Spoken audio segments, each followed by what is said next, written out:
لە ڤیدۆوەڵێکدا باسی چەند زانیاریەک لەبارەی دەستوری عێراقەوە دەکەین. هەڵبەت هەموو لایەک باش دەزانن لە دوای ڕوخانی ڕژێمەکەی سەدام حوسێن دەستورێکی هەمیشەیی لە عێراق دانرا. ئەم دەستورە لەگەڵ تێبینی و سەرنجی گەلی کوردیش لێی، بەڵام بەراورد بە دەستوری وڵاتانی وەکو تورکیا و ئێران ڕەنگە زۆرێک لە مافەکانی کوردی تیادا بەرجەستە کراوە. بەڵام لەمە گرنگتر ئەوەی ئایا ئەم دەستورەوەکو خۆی جێبەجێ کراوە یان جێبەجێ نەکراوە. تاکو ئێستاش جێبەجێ نەکراوە، ئەگەرچی لە دیباجەی دەستورەکەشدا هاتووە زۆر بەڕوون و ئاشکرایی دەڵێ پابەندبوون بە جێبەجێکردنی ئەم دەستورەوە دەبێتە هۆی نەکەرسەقامگیری بەڵکو پێکەوەژیانی ینی ئارەزوومەندانەی ناو گەلانی عێراق. ئێمە لە گرافیکێکدا ئێمە باسی ئەم دەستورەی عێراق دەکەین، چۆن دەنگی لەسەر درا، کەی دەنگی لەسەر درا. دەستوری هەمیشەی عێراق وەکو ئاماژەم پێدا لە ساڵی 2005 لە ئۆکتۆبەری ساڵی 2005 لە ڕیفراندۆمێکدا گەلانی عێراق بە کورد و عەرەب و تورکمان و ئاشووری و بە هەمووی دەنگیان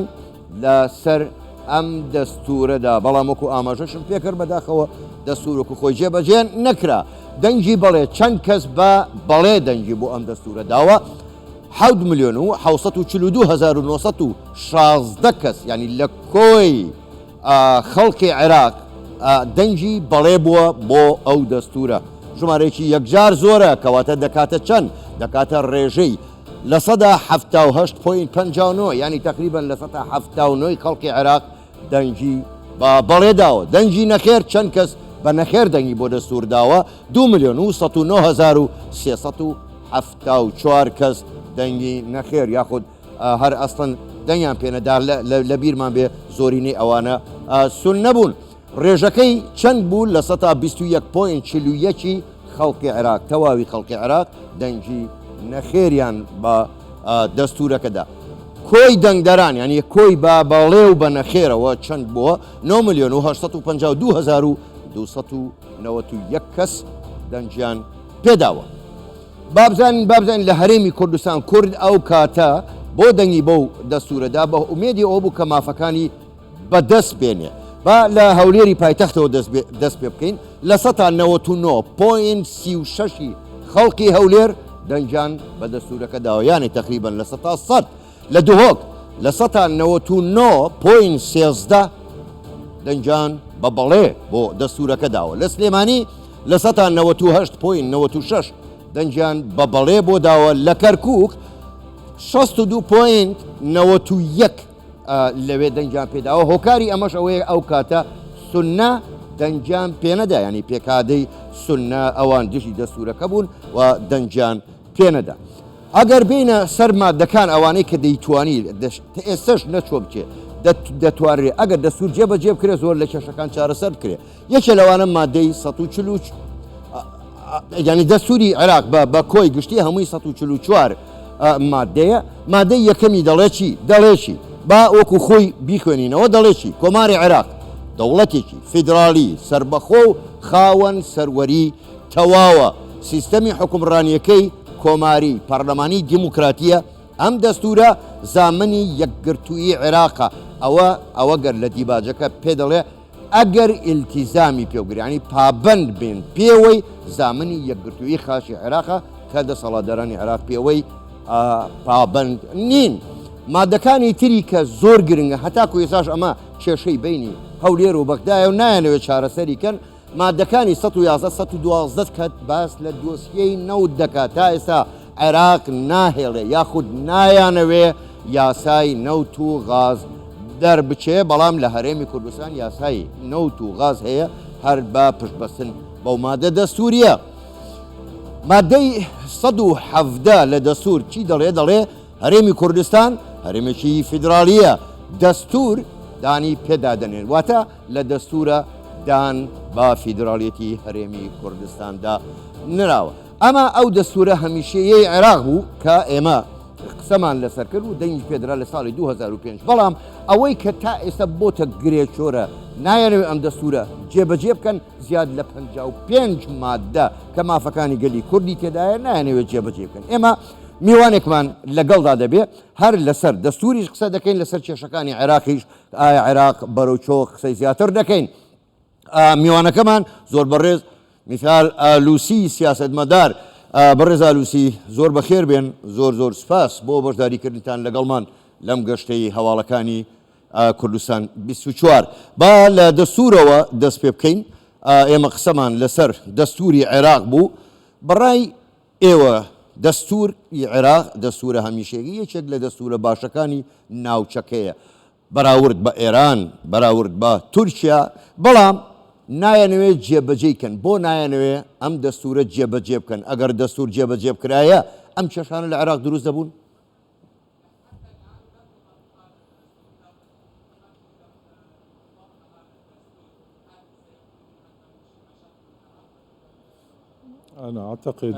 پێم وایە کەوا دەستوری عێراق وەکو هەر دەستورێکی دیکە لە جیهاندا هەندێک لە مادە هەیە کە خەڵکی پاڵپشتێکە هەندێکشی دژی دەوەسێتەوە کە مادەی دیکە هەیە و ئێمە ڕێزی بۆ چوونی هەر لایەنێک دەگرین کە تێبینی هەیە لەسەر دەستور بەڵام لە ڕاستیدا ئەم دەستورە دەبریتە لە ڕێککەوتنیەکی کۆمەڵایەتی و سیاسی کە پرۆسی سیاسی ڕێک دەخات و مافی هاوڵاتیان دەپارێزێت و دەوڵەت بنیاد دەنێت بۆیە شکستێنان لەوەی کەوا دەستور جێبەجێکرێت دەستور بۆ خۆی ئەمەل ئەستۆ ناگرێت بەڵکو بریتین لەو حیزبە سیاسیانەی کەوا بە حکوومەت و دەوڵەتی عێراقیان بەڕێوە بردو ئەوان بەرپرسیارن بۆیە حتى حکوومەتی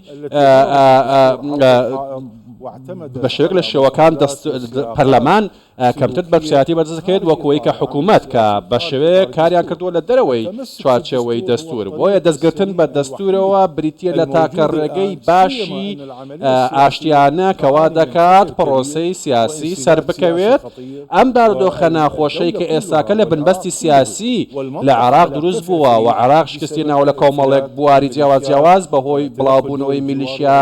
جیاوازەکانی دەرەوەی دەسەڵات و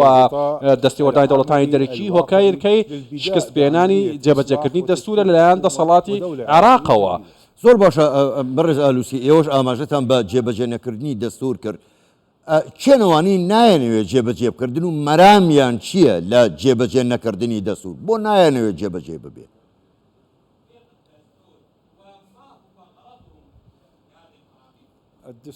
لە ڕاستیدا دەستور کە دەڵێت بریتە لە پاراستنی مافەکانی مرۆڤ مافی ئافرەت دامەزراوەکان هێشتنەوەی چەک بە دەستی دەوڵەت دەستور دەڵێن ناکرێت بە هیچ جۆرێک حیزبێک هەبێت تائیفی بێت یاخود عنسوڕی بێت دەستور تەمارگیری توندڕەوی ڕەفز دەکاتەوە بۆیە لە عێراقدا وەکو دەبینین توندڕەوی دەماژگیری تائیفەت و بڵاوبوونەوەی ملیشیات و پێشەلکردنی مافی مرۆڤ هەیە کە دژی دەستورە بۆیە دەبینی یاری پێکردنێک هەیە لە دووبارە داڕشتنەوەی دەستور کە هەنێ شکردنەوە بۆ دەستور دەکەن کە پەیوەندی بە دەستور نییە دەبینی حتا دادگای فدراڵیش کۆمەڵە شت دەکات لەسەر بنەمای دەستور نییە سەرۆکاتی کۆمار و سەرۆکاتی ئەنجومەنی وەزیران هەموو ئەمانە دروست بوونە لەسەر بنەمایەک لەسەر بنەمایە کە ڕێکەوتنی حزبی بووە و دەستوری نییە چێت ڕێکەوتنی پەرلەمانی و هەروانی دیکەش جیاوازی هەیە لە نێوان تەوافقێکی حزبی بۆ بەرژەوەندیەکان و بۆ دابشکردنی کێک لەگەڵ چوارچێوەیەکی دەستوری پەرلەمانی و ئەخلاقی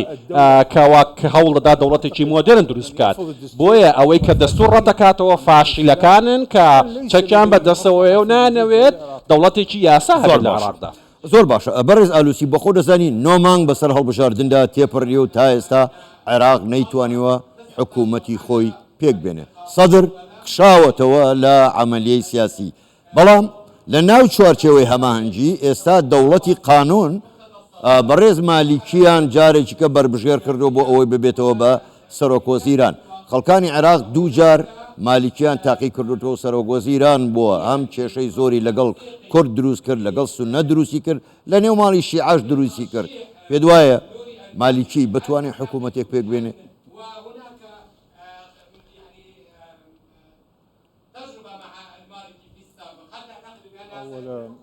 لە ڕاستیدا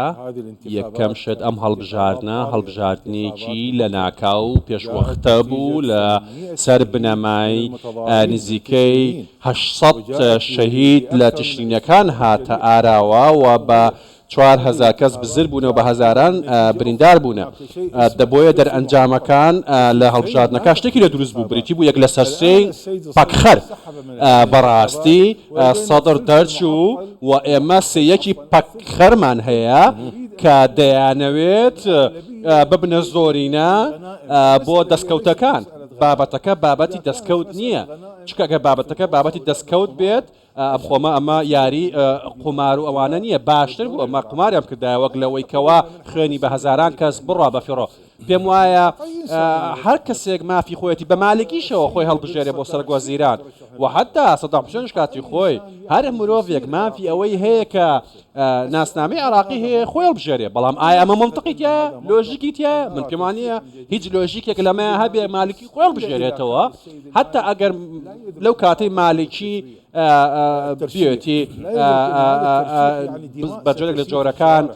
هەست بۆ نەکاکەوە ئەم لە تەرشحکردنی خۆی دەیکات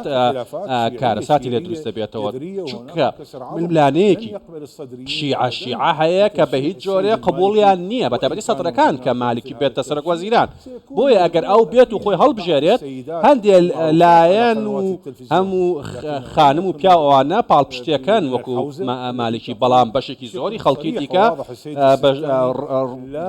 ڕازینین بە مالکی بە تایبەتی مەرجعیەت دەڵێن ئەو کەسی تاقی کراوەتەوە نابێت جوبایەکە تاقی بکرێتەوە بۆیە منی وادارم بەڕێز مالکی پێداچونێ بە خۆی دابکات و پێداڕارەکانی بکات زۆر باشە بەڕێز ئالوسی ئێوە ئاماژەتان بە خاڵێکی زۆر گرنگ کرد ئەویش شەڕ و پێکدادان و خوێن ڕشتن ئەگەر هاتوو مالیکی خۆی هەڵبژێری یان متەمەسیک بێ بە سەرۆکایەتی وەزیران و بۆ خۆ دەزانی مالیکی لەگەڵ سەدر زۆر دژی یەکن پێ دوایە لەو حاڵەتەیە سەدر هەموو شەقامی عێراقی کە شەقامی عێراقی بەدەستەوەی ناجوڵێنێ و ئەو حکوومەتە بە ئاسانی ناڕوخێنێ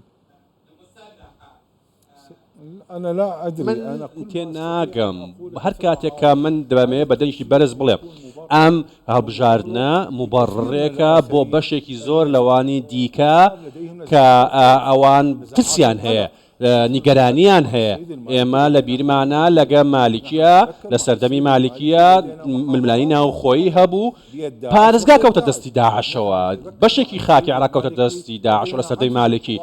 لە ئاستی هێڵی بەرگری و هێزی بەرگریە شکست هێنرا لە سەردەستی مالکی پاش ئەوە بوو کە مەرجعیەت فتوایەکی دەکرد و حەشی شعبی دروست بوو ئێمە بیرمانەکە لەگەڵ بەڕێز مالکیە کۆمەڵێک گلەی و گازەندە و حتا داواکاری گەورەی نێودوڵەتی هەبوون لەسەر مالکی بۆیە پرسەکە پێویستە گەورەتر تەمەشا بکەین ئەمە لەلایەکی دیکەوە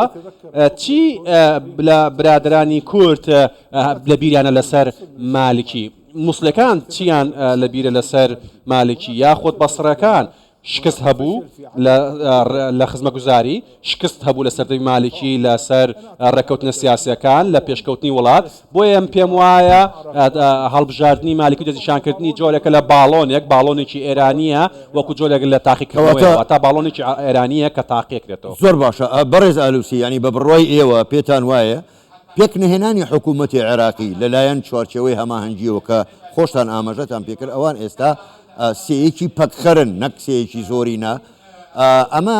لە ناو داخلی عێراقەوەی کە پێک نایە یاخود لە دەرەوەی عێراقە و ناهێڵن حکوومەتێک پێک بێت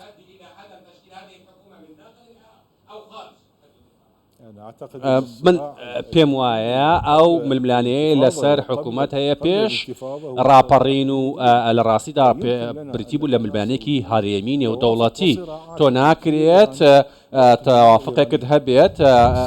بەڵکو هەت ئەوەی کە هەیە دەبینی هەرێمیە لەگەڵ ئێران بەڕاستی سیاسەتی ئەمریکا مامەڵەت دەکات بۆتە سیاسەتێکی وەڵامدانەوە لە بەرامبەر ئێران هەموو ئەمانش کاریگەری دەکات کارگەری دروست دەکات لەسەر بارودۆخی عێراق و هەروەها ئارامی ئەمریکا بەرامبەر میلیشیاکان و موشەکەکان دەی هاوێشن کە هەڕەشەیە بۆ سەر ئاسایشی هەرێمی کوردستان و ئاسایشی عێراق و کاریگەری هەرێمیشی هەیە لە لایەکی دیکەوە ئێمە دەبینین ململانەیەکی هەرێمی هەیە لە ئاستی سعودیە دەوڵەتانی هاوپەیمانی کەندا و لەگەڵ ئێران و حتا ترسێک هەیە لەسەر چەکی ئەتۆمی ئێرانی و سوپای پاسداران هەموو ئەمانە بە دڵنیاییەوە هەر جوڵێک لەمانە کاریگەری هەیە لەسەر ناوخۆی عێراق و هەروەها تەوافقێک هەیە لە نێوان سوننەکاندا بۆی کە ئایا بڕۆن بەرەو حکومەت یاخود نەڕۆن بۆیە من بە ئازارەوە دەڵێم بەڕاستی سوننەکان زۆر کاریگەر دەبن بە بۆچوون و خواستە هەرێمیەکان چ قەتەڕی بێت یاخود ئیماراتی بێت یا ئەوانی دیکە وەکەوەی کەوا بە هەمان شێوە چاچەوەی هەمانگی کاریگەر دەبێت بە ڕەغبەت و بە کاریگەری ئێران. بڕێز ئالوسی کاتم زۆر کامەوە ئەگەر بە کورتیش وەڵام دێتەوە من سوپاست دەکەم حکوومەت پێک دێت یان پێک نایەت باشترین چارەسەر هەڵبژاردنەوەیشی ترە.